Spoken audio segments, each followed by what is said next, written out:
Our story begins a long time ago in the Joseon Kingdom, with our main character, Dok. He walks into a gambling and nightlife venue and approaches a certain girl who points him toward a guy winning non-stop at the tables. His name is Kim. Dok approaches him, introduces himself, and wants to play against him. At first, Kim seems unbeatable, but in just a few moments, everything changes. Kim starts crying like a little kid because Dok manages to clean him out completely. Frustrated, Kim tells Dok that this will be the last game, and since he has no money left, he's going to bet his red Yoon certificate, a special test certificate for new employees at a place called Yoon.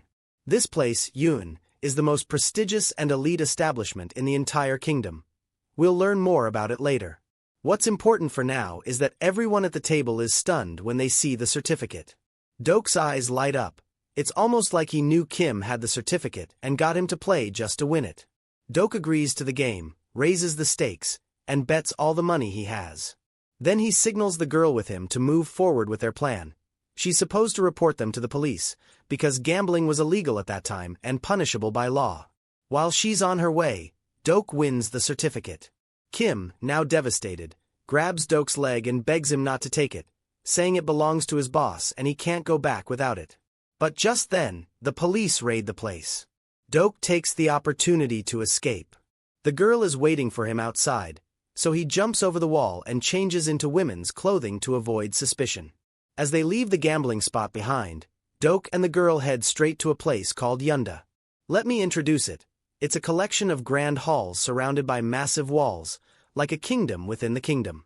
It's where the rich and powerful go to enjoy everything they want. Gourmet food not found anywhere else in Joseon, personal servants caring for their health and appearance, and exclusive desserts only available there.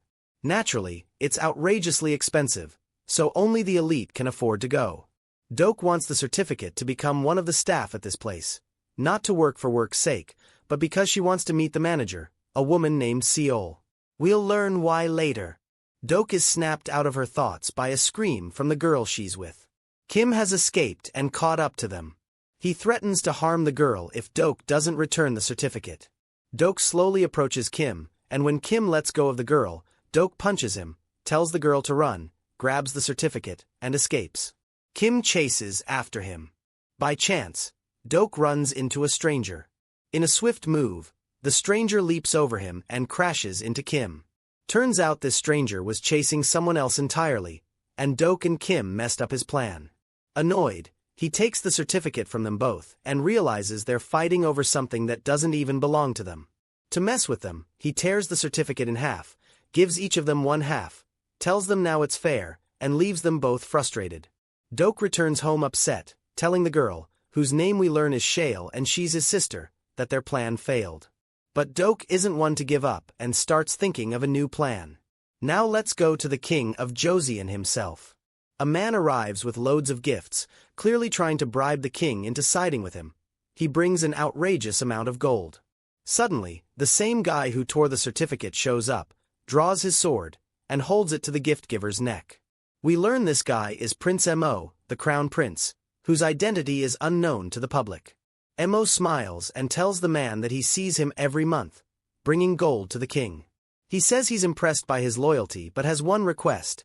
Mo wants to become one of his staff members in Yoon. The man turns out to be King Chun, the ruler of Yoon. Of course he refuses, but Prince Mo insists, saying he wants to learn the trade secrets of Yoon. He promises to go in disguise so no one will recognize him. Chun agrees, but only if Mo can pass the entrance tests on his own. If he does, he'll be treated like any other staff member and taught everything. After Chun leaves, Mo sits with his father, the king, and tells him he knows he's looking for something important in Yoon and wants to help, but he needs to know what it is. The king explains that he's searching for the kingdom's account ledger, which is his biggest vulnerability. If it falls into the hands of opposition parties, he'll be dethroned. The ledger is locked in a safe that can only be opened with a key split into two parts. Unfortunately, Chun has one half, and no one knows where the second part is. Chun is also looking for it. The first person to find the second half will gain the upper hand and get the ledger first. The king hands Mo a drawing of what the two key pieces look like. He says he's tolerated Chun's growing power and even the influence of Yoon out of fear, But if they get the key and the ledger, they'll finally be able to put Chun and his followers in their place. Mo promises his father that he'll return with the second half of the key. But now let's find out that the second part of the key is with Dok, who we learn is actually a girl, and her real name is Un. But she always ties up her hair and changes her voice so people think she's a boy. At this point, we learn that Un's father was the original owner of the safe they're all talking about, and also the owner of the key. He was a very important merchant in the kingdom, but he was betrayed. On the day he was killed, he managed to help Un escape, gave her the second half of the key, told her to run as fast as she could, and even cut her hair with a sword so that people would think she was a boy, not his daughter. Before Un escaped, she saw who killed her father, and it turned out to be Director Seol, who was actually her nanny when she was younger. Un hurt her shoulder while running and caught a glimpse of Seol, but still couldn't stop her. We then learn that Un is living with a woman who owns a small restaurant, who raised her like a second daughter alongside Shil. Un hides the fact that she's a girl and tells everyone she's a boy. Un and Shil sit together and plan their revenge for her father's death. Un even forges the certificate of the Yun recruitment exam so skillfully it looks real. That night, Crown Prince Mo visits his cousin Song, who's constantly coughing.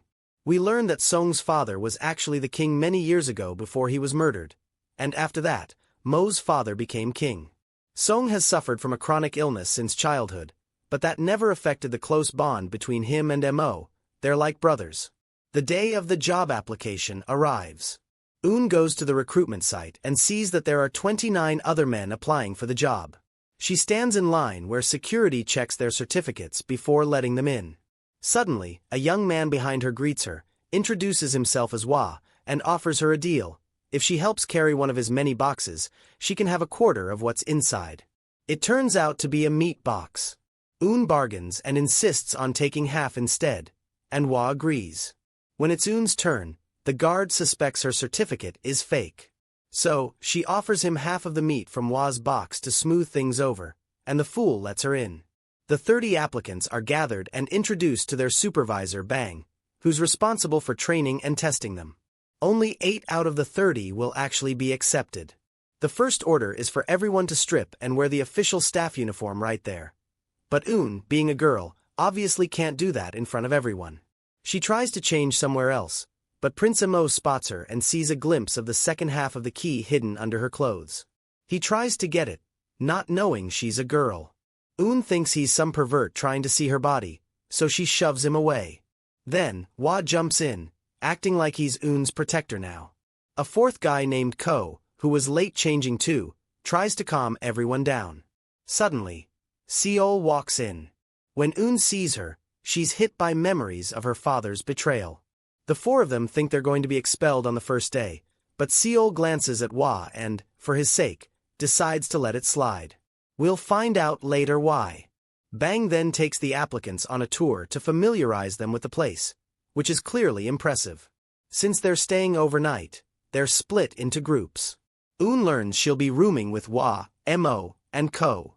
Mo introduces himself using a fake name and doesn't reveal he's the prince. Un now has another problem. All the guys bathe together, and of course, she can't join. So she looks for a way to bathe in private. Meanwhile, Mo has a personal assistant trained like a ninja who's helping him find the key piece that Chun has. We also learn that one of the applicants is arrogant and very malicious. His name is Young. For no reason, he hates Un and her group and bullies them with his 3 lackeys every time he sees them. Bang introduces the group to the 3 department heads. One handles the kitchen, another is in charge of customer service, and the third is responsible for security. Around the same time, Seol reports to Chun that someone named Kim, the guy who was gambling with Un, has been found dead. The murder weapon was a royal sword, and a torn certificate was also found with him. Since only 30 certificates were issued, it means one of the applicants forged theirs, and is the murderer. To identify the fake certificate, they go to the head chef. Now you might wonder, what does the head chef have to do with certificates? Well, it turns out he made the ink used for the certificates himself, and he mixed honey into it. So, he scatters ants across the table of certificates. The ants gather on the real ones because of the honey and ignore number 30, Un's. That's how they discover hers is fake. But Seol doesn't immediately arrest her or report it. Instead, she goes to inform Chun, her boss, that number 30 is a fake. Chun is pleased that she didn't report it yet, because he plans to use this murder incident to strike against the royal family. We find out that the Minister of War is one of Chun's allies, and he's been told the entire plan. But let's go back to the contestants. They find out about the job test, which isn't exactly hard, but not that easy either. Each team gets a bunch of bedsheets to wash, dry, and iron, and they need to make sure they look neat and clean the next day.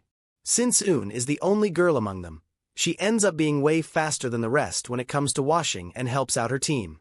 But when it's time to hang the sheets to dry, they find Myung already took their spot for himself. So Eun and her team move to a different place, but it's all messed up, and because of that the sheets fall on the ground and get dirty again. She helps them redo everything, and then they head to the river nearby. Eun tells them that the water current will help them wash faster. But the method is risky. She slips and falls into the river and almost drowns. Mu jumps in after her. Since he's a prince, of course, he's good at swimming and manages to save her. He takes over the drying part and tells Hwa and Ko to take Eun to rest, as she's unconscious. When Mu tries to change her wet clothes, he's shocked to discover she's actually a girl. Poor guy thinks he's losing it at first, but eventually, he comes to terms with it. When Ko tries to go in and see Eun, Mu stops him, wanting to protect her secret. Later, while working alone, Mu finds a part of the key near the river.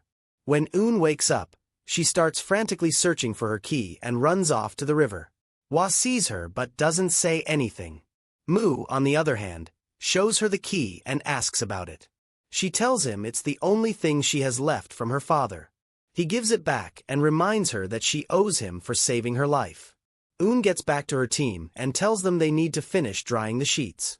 They manage to complete everything just in time for the test results. Young assumes they failed, but he's shocked to see them walk in with the sheets. Bang tells them they're clean, but not completely dry, which makes Myung super happy, thinking they're about to fail. But Eun explains that they had to wash and dry everything twice due to unexpected circumstances. Bang tells them they passed. Myung gets furious, saying it's unfair, but Bang knows what Myung did, stealing their drying space. He tells him, yes, you passed, but you weren't honorable, you cheated. Test after test, Eun and her team continue to succeed.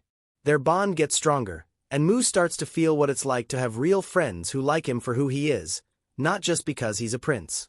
Then we find out a very important guest is visiting, the niece of the Minister of War.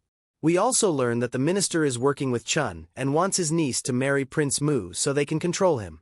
We see the Minister of War visit Prince Song and ask for his sword to sharpen, a symbol of honor and respect. Song, being kind-hearted, agrees. We'll find out what the minister's real plan is later. Meanwhile, the minister's niece asks to meet Eun because she heard she's good at playing dice. She asks Seol to bring her. When Seol sees how Eun plays, she immediately remembers her, the girl who raised her when she was little and taught her the game. She becomes certain that Dok is actually Eun, the girl she's been searching for all these years. One day, Eun wants to take a bath, but Myung and his team won't leave her alone. They're spying on her, curious because they've never seen her bathe. Eun almost gets caught, but they end up seeing what looks like a male body and freak out. They run away when they hear the guards, but one of them gets caught. Turns out, Eun managed to ask Ko for help at the last second, knowing Myung and his crew were spying on her. Ko helps her and agrees to keep her secret. The next day, Myung's teammate gets kicked out for liking men, something seen as unforgivable in their society. Finally, the tests are over. Eun and her team pass, and even Myung and the 2 others from his team get accepted. Instead of hiring 8 workers, Eun hires only 7. Every 2 people are assigned a room in the expensive dorms, and luck has it that Eun ends up sharing a room with Mu. Hwa gets really anxious because he's fallen for Eun and doesn't know how to confess. Mu also starts to feel something strange for Eun, but since he thinks she's a guy, he's confused and tries to suppress it. In this kingdom, a man liking another man is considered a sin. Everyone starts noticing how awkward Mu gets around her. Then comes the day the 7 new employees are officially welcomed. But instead of a happy occasion, the police show up looking for Kim's killer. Turns out, Seol reported Eun, and she gets arrested for murder.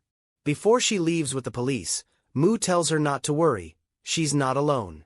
Her team quickly changes and heads out to support her. During the interrogation, Eun denies everything. The minister knows she's innocent but wants Moo to get involved so he can frame him too.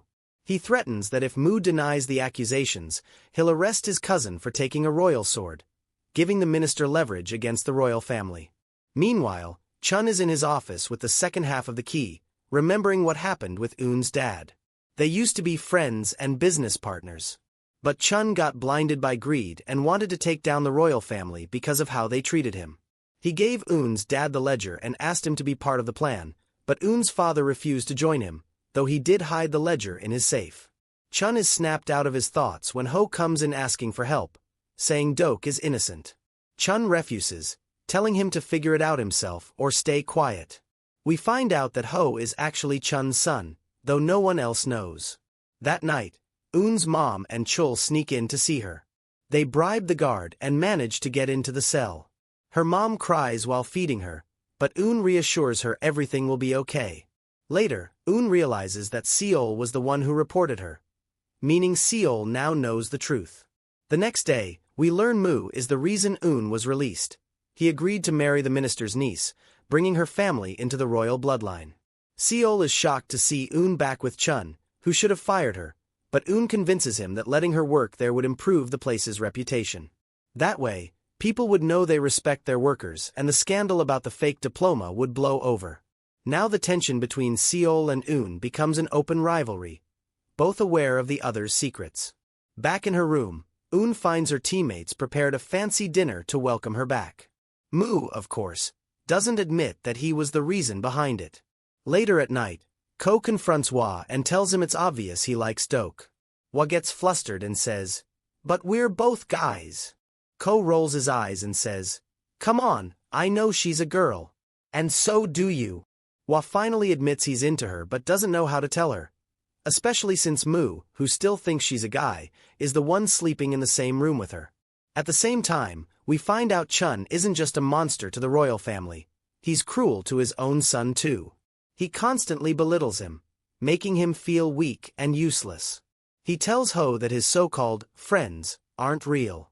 If they were, they'd have told him the truth. And the biggest truth? His closest friend is Prince Moo himself. Yet Moo never told him anything. Chun is clearly trying to drive a wedge between Ho and the others. But Eun just can't take it anymore. All she wants is revenge for her dad. So, she tells Sol to meet her at a certain place. And Sol actually goes. But Eun shows up with a sword, telling her this is the moment she gets payback for her father, the man Sol betrayed. She even swings at her, and we see the ground soaked in blood. But then it turns out the blood is from Sol's hand because she grabbed the sword. She tells Eun she's got it all wrong. She says she's not the one who killed her father. All she can tell her is, she has to run and get as far away from Chun as possible. For a second, Eun believes her. She starts crying and holds herself back from killing her. She finally lets her go and walks away. But then we find out Sol really was there when Eun's father died. She had come to save him because he was already hurt. But when he saw Chun coming and realized he'd be tortured to give up the key's location, he chose to end it himself. Sol was the only one there, so he gave her the sword and forced her to stab him. Before dying, he made her promise to find Eun and protect her. She was his last hope to stop Chun's evil. When Chun found them, he thought Sol had betrayed Eun's father, so he forced her to work with him. Sol agreed just to wait for the right moment to take him down. Meanwhile, Eun invites her mom and sister to spend a day in the fancy house, just to enjoy a taste of luxury. At the same time, Mo and his assistant manage to find the house of Chun's ex-partner, who happens to be Eun's dad. Mo also finds out about the missing daughter with the second half of the key. And of course, the first person he suspects is Go Eun. He asks her to meet him. He wants to confess his feelings, but can't find the words. All he manages to do is hold her hand with heart eyes. Poor guy. Mo sees them together and starts suspecting Eun isn't a guy after all. Maybe she's the girl he's been looking for. Luckily, Eun's sister shows up, calls her fiancée, and introduces her to the others as her girlfriend. That calms Mo down, like, okay. She can't be the girl I'm after if she's dating another girl. But deep down, he's still confused, 'cause he knows she's a girl, and it's messing with his head. Then Eun and her sister go see their mom, who's waiting outside the room. Sol had already warned her to take her daughters and run away. But Eun storms up to Sol and tells her to stop talking to her mom. Inside, her mom asks who that was. Eun lies, saying she's just the manager of the place and jealous of her because she knows Eun will one day take her position. Eun's silly little sister goes in to meet her mom, and they all end up spending a beautiful day together. But the next day, a high-profile guest arrives, super picky and angry about the food. Even though the chef prepares his requested dish in different ways, the guy hates them all. Coincidentally, Eun's mom wants to make the same dish for her daughter before leaving, so she sneaks into the kitchen and cooks it her way. The chef smells it, is blown away, and asks her for the recipe. She tells him, and the food gets served to the VIP guest. The moment he tastes it, his whole vibe changes. He turns into a little kid, saying it tastes just like his mom's food. Of course, Eun's mom gets mad that someone stole her food and doesn't care who it was. Chef, manager, even the king. She wants justice. But luckily, Eun and her co-workers calm her down, and the head chef personally asks for her help in cooking that dish for the rest of the guests. So, she teams up with her daughter and teaches everyone the recipe. It ends up being the best day the kitchen has ever had. Eun's mom even warms up to the team and realizes they're genuinely kind people. Mo, on the other hand, is still trying to act all tough. He wants to look impressive so that Eun's mom would approve of him one day. That night, Mo gets a secret invitation from someone in the mansion. He goes, and surprise, it's Sol. She tells him she knows he's the secret prince and apologizes for how she treated him. She also tells him she's looking for the second half of the vault key and needs his help finding Eun, the daughter of her old partner. She doesn't say Eun is Dok, but asks him to protect her because her life's in danger. Later, Sol visits Eun again, who's asleep beside her mom. Her mom remembers the first time she saw Eun. She had collapsed from blood loss due to a shoulder injury and randomly stumbled into the house. Without hesitation, her mom hid her, and since then, saw her as her own daughter. The next day, Sol tells Eun's mom she thought they would have left by now. She warns her again that Chun is searching for Eun, and if he finds out who she really is, he'll kill her. So her mom agrees to escape with her daughters and sends Eun's sister to find her. But it's too late. Chun finds her mom and tells her he knows everything, including the fact she's been hiding Eun for years. He demands to know where the second half of the key is, but she doesn't speak. He beats her. Eun and her sister find their mom lying on the bed, bleeding from the mouth. Before she dies, she tells Eun that Chun is the one who killed her dad and tried to kill her too. Eun buries her mom and sinks into deep grief. But when Prince Mo visits her, he's heartbroken to see her like that and encourages her to snap out of it. And she does. The first thing she does is go to Sol. This time, she's ready to listen. Sol tells her the truth. Her dad and Chun used to be business partners. They were successful merchants, but their business got tied up with the royal family. Chun was greedy, manipulating the king and ministers, and planning even bigger crimes, including killing the king. Eun's dad didn't agree with any of that and tried to stay out of it. But because he had the ledger with all the evidence in his vault, he was in danger. Chun came to kill him and steal the book. Sol urges Eun to run away again, but Eun has a different idea. She and Sol agree on a plan. Eun pretends to Chun that she's the daughter of his old partner and tells him she knows who killed her parents, accusing Sol. It's all part of their setup. Chun, not suspecting a thing, pulls her into a hug and says he's been searching for her for years. He promises to protect her now. Eun returns to her job at the mansion, pushing herself for revenge. When Sol meets with Chun, he tells her Dok is actually Eun, and that Eun thinks Sol killed her dad. He orders Sol to go meet with the Wei Go Guild, their allies, planning to get rid of Eun for good. But then, Go Eun is approached by Hua, who confesses that he knows she's a girl and says he loves her. She asks, "Since when?" And he says since the day she fell in the water, he was the one who changed her clothes. She's about to reject him, but he says he doesn't want her answer now, just take her time. That same day is Prince Mo's engagement party to the war minister's niece. He decides to make it a masquerade so no one recognizes him at the mansion. But he doesn't plan to actually propose. He's just using the event as a cover. He sends his assistant to sneak into Chun's study to find the second key. Meanwhile, Eun plans to do the same, with her sister covering for her. Eun and Mo's assistant end up hiding in the same place, not knowing the other's identity because of the masks. Turns out, Chun is also in the study. Mo's assistant threatens him at sword point to get the key. Chun gives it to him but tries to grab it back, and it drops. That's Eun's chance. She grabs the key and runs. Mo's assistant chases her, they fight, their masks fall, and boom, it's not the assistant. It's Mo himself. Eun sees him and realizes the truth. They escape together before Chun's guards catch them. On the way out, Eun changes her appearance again, and that's when Mo finally confirms she's a girl. They stop to talk, and she realizes he only got close to her for the key. He admits he needed it, but he won't run away with it. Instead, he gives her the second key and asks her to let him stay by her side, since they now share the same goal. Since Mo found the second part of the key in Beirut with the niece of the Minister of War, he treats her very kindly because, in the end, she's not to blame for what her uncle is doing. Cheon, however, won't let this situation slide easily. He's already suspicious of Eun and orders his guards to search her room and the other staff's rooms. They find half of the key with Eun, and she goes to him personally. She does this on purpose to let him know that she took the key from her father before he died. As for the second half, she doesn't know where it is. This move successfully removes suspicion from her. Since Uno and Mo are spending more time together, Mo gets upset and goes to Mo, telling him he knows he's the prince and asks him to leave, to also leave Eun, because it's not his place, and his life isn't with them. This marks the beginning of the end of their friendship. We also learn that Cheon wants to get rid of Seol, so he arranges for bandits to ambush her on her journey. Of course, she resists and is able to fight them off, but she suffers a serious injury. Mo sits with the Minister of War and jokingly tells him he's going to be the new king. He also tells him that he won't marry his niece and that they won't join the royal family, basically declaring war on all of them.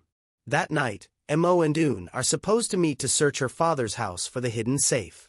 But when Mo arrives, he sees blood on the door and thinks something happened to her. He then hears her calling him from behind and discovers that she's injured from the old house. He becomes very worried about her and, at that moment, tells her he loves her and wants to protect her from everything that's happening to her. Uno is secretly watching them and overhears their confession of love. Eun accepts Mo's feelings because she feels the same way. They were supposed to search for the safe, but instead, they spend the night together. From that moment, Wa's motivations change, and he now wants revenge on Mo for taking Eun from him. The next day, Mo and Eun search for the safe again, and this time they actually find it. Eun remembers something she was never supposed to forget. Her father used to leave her favorite snacks in a hole under a tree. She goes to that secret place, finds the safe, and opens it. What she finds doesn't please Mo at all. He discovers that his father was involved in the murder of his uncle. The current king killed his brother, the previous king, to take the throne. Not only is Mo's father a traitor, but he's also an accomplice in what happened to Eun's father. Suddenly, the place fills with masked men. We learn that the king had been watching Mo and was waiting for them to find the ledger so he could kill all the witnesses. Fortunately, Wa also brought his men to take Eun away from Mo. The house turns into a battlefield. Then Mo's loyal aide appears and tells everyone to sit on the ground in respect for the prince.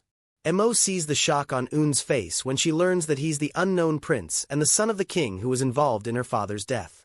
He lifts her head from the ground and tells Wa to take her and leave because he knows his father will want everyone in the place dead. After that, Mo goes to his father and tells him that they found the ledger. He asks if he really killed his brother to take the throne. The king says he'll explain everything, but only if Mo shows him the ledger. Mo refuses, saying he needs to know the truth first.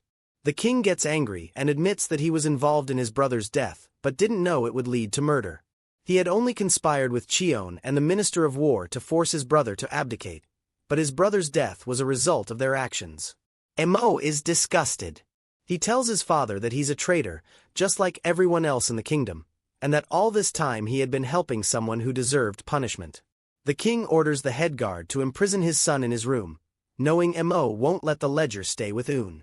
But of course, Mo's loyal aide frees him, and even Mo's cousin helps him escape the royal palace, still unaware that his uncle killed his father.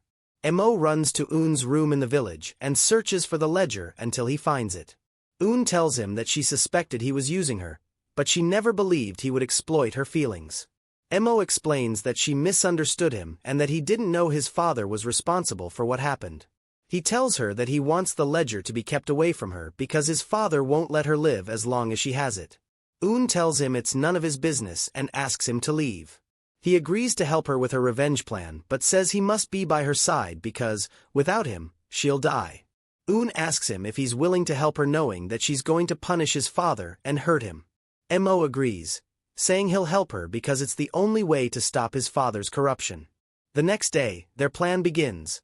They make the king, the Minister of War, and Cheon turn against each other. Un goes to Cheon and tells him she found the safe they were looking for. She then takes him to the secret place, pretending the safe was stolen. When Cheon asks who was with her when she found the safe, she says it was Mo. This leads them to search for him. Meanwhile, Mo is with the Minister of War, handing him the ledger. He tells him that they'll make a deal. They'll take care of Cheon, who's standing in the way of their rule over the kingdom. This way, they both get what they want. The king was still searching for the ledger. Meanwhile, we go to Un, and all her employees are shocked when they find out that Wa is actually the son of Cheon, and now he's officially the new ruler of the place. Un distances herself from him because, in this case, he's the son of the man who killed her father. Next, we go to the Minister of War, who can't believe he has the ledger. He goes straight to the king and threatens to give up the throne to Prince Song, revealing everything about the kingdom if he has to. He wants Prince Song to become king because he's weak and easily controlled, and it would be simple for him to marry his niece and join the royal family, taking control of the kingdom. We then go to Un, where we see Myung upset with her because he thinks she was avoiding Wa because she knew he was the son of the king. He also wants to prove to himself that she's a woman, so he attacks her and rips her clothes off. However, Wa steps in and beats him, leaving him badly injured. From his condition, Un realizes that Wa has turned into a monster, sick with love for her, and he'll hurt anyone for her. Dreams are weak now because, in reality, it's Wa who's gained her affection and transformed from being a sweet, cute person with dimples into someone entirely different. We learn that Un and Mo's plan succeeded. The Minister of War was killed, and the ledger was taken. It turns out that Cheon was the one who killed the Minister of War. At the same time, while Cheon is holding the ledger and celebrating, disaster strikes at the door of Yun's hideout. We find out that Seol is still alive, having managed to escape and reach the hideout. She had planned with their leader a strategy to completely eliminate Cheon. This hideout is a group of criminals and thieves, and their high reputation comes from their partnership with Cheon, along with their vast wealth and gold. They enter the place and aim to reserve a room for their leader, who personally welcomes them despite their lack of manners. He doesn't realize that the girl with them, hiding her face, is actually Seol. The leader tells Wa something that makes him flip his attitude. She asks him to call her son. We find out that her son is Myung, the same one whom Wa just beat. Then we go to Cheon, who realizes that the ledger he has is a forgery, not the real one. But as he's contemplating, Un enters and tells him she knows he killed her father. She also reveals that she's been plotting to take revenge on the last person she wants dead, the Minister of War. However, she wants him to open a new chapter with her and give her her rightful share of her father's inheritance in this place because they were partners, and it's only fair she gets half of Yun. Cheon tells her he doesn't trust her, but Un gives him the real ledger and tells him that now he can trust her, and they can end their conflict. Cheon checks the ledger and confirms it's the original. He then tells Un that he'll trust her, but only if she marries his son, Wa. Un agrees. We then return to Myung and his brothers, who are searching for Un. When they find his room and break in, they discover that his face is badly disfigured and that he's unconscious. His colleagues tell them that someone attacked him, and Myung's brothers start attacking everyone they see in the place. Eventually, Ko steps in and claims responsibility for Myung's condition, saying he did it to defend his friend. The criminals at the hideout are very violent and want to beat him, but Ko intervenes and tells them he's the one who did it, so they can do whatever they want with him. This becomes a declaration of war from Wa. However, his father tries to smooth things over, so he personally goes to the leader of the hideout, offering gold as compensation. The leader accepts the gold and also demands money for Seol's death, as Cheon had ordered them to deal with her. What they don't know is that Seol reached the leader first and revealed her entire plan. She tells her that if they help her, Myung will become the new king of Yoon. Seol is still alive, but she doesn't have much time left.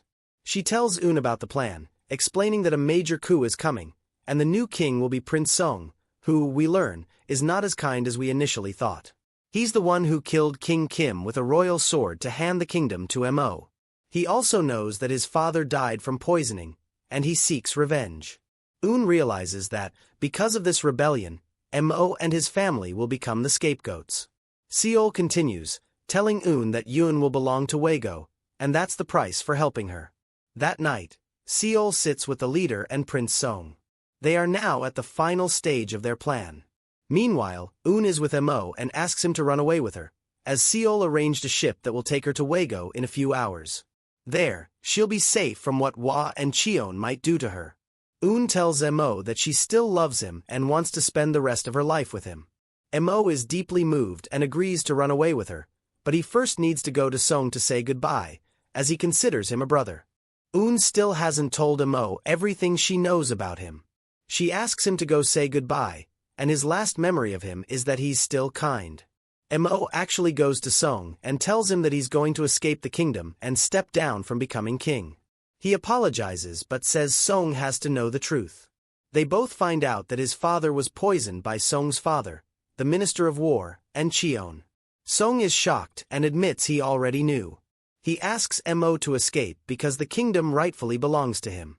We learn that Song really wanted to use Mo, but at the last moment, he realized that Mo was like a brother to him and wasn't responsible for everything that happened. Mo bids farewell to his assistant, then mounts his horse to reach Eun and escape together. However, when he arrives, he finds that the boatman is dead, and Eun has fallen to the ground. He realizes something happened, and we discover she has been kidnapped by Mo's father, the king. The king tells Eun to confess and reveal the location of the ledger that she must have hidden, or he will kill her. Mo, being smart, realizes that his father is the one who kidnapped her. He begs him to let her go, insisting she's innocent and asking him to stop his wrongdoings because he has become just as corrupt as those who were complicit with him. The king, furious, orders the soldiers to hold Mo in front of Eun while a swordsman tortures her. The swordsman raises his sword to strike her, but Mo manages to escape from the soldiers and takes the blow instead, taking it on his back. However, Eun, exhausted, loses consciousness. Mo then picks her up and asks his father to leave him alone, making it his final request as the prince. He walks away, leaving the scene. Later, Mo goes to Seol, Eun's sister, and asks her to take care of Eun. He gives her a lot of money and tells her to deliver a message to Eun once she wakes up. She must escape the kingdom alone and stay away from him because she won't be safe while she's near him, as long as his father is around.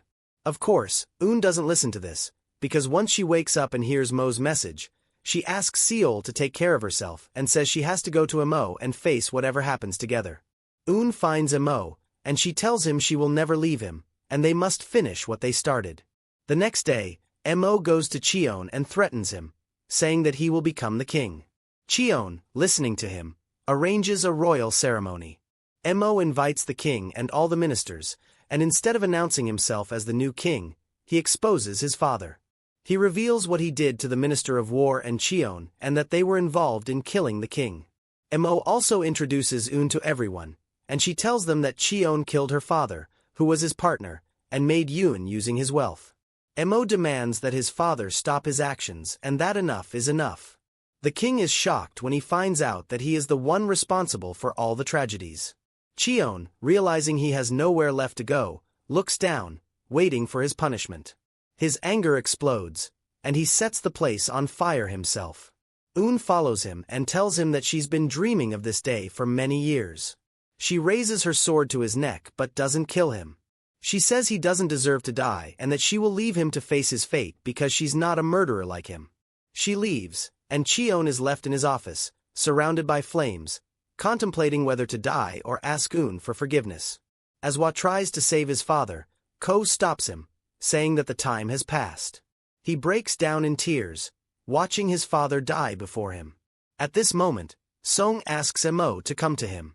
When Mo arrives, Song admits he wanted to betray him and take the throne, but he won't ask for forgiveness because it's too hard for Mo to forgive him. Mo tells him he isn't angry with him and that the throne changes those who sit on it. That's a good enough reason for Song to leave and distance himself from the palace. Song then says he will erase his name from history and all the kingdom's records so that he and Eun can live without problems. After a while, we learn that Song becomes the new king. Since Eun was burned down, Seol's agreement with Waego falls apart. However, the leader of the hideout decides to relocate Eun to their hideout, making Seol responsible for it. We also find out that Eun, Mo, Ko, and Hwa have forgiven each other for everything that happened. They become friends again and even open a small hotel, similar to Eun, but this time without any problems or animosity. And that's how the series ends. Did you prefer Eun with Mo or Hwa? Personally, I liked her with Hwa. His smile says it all.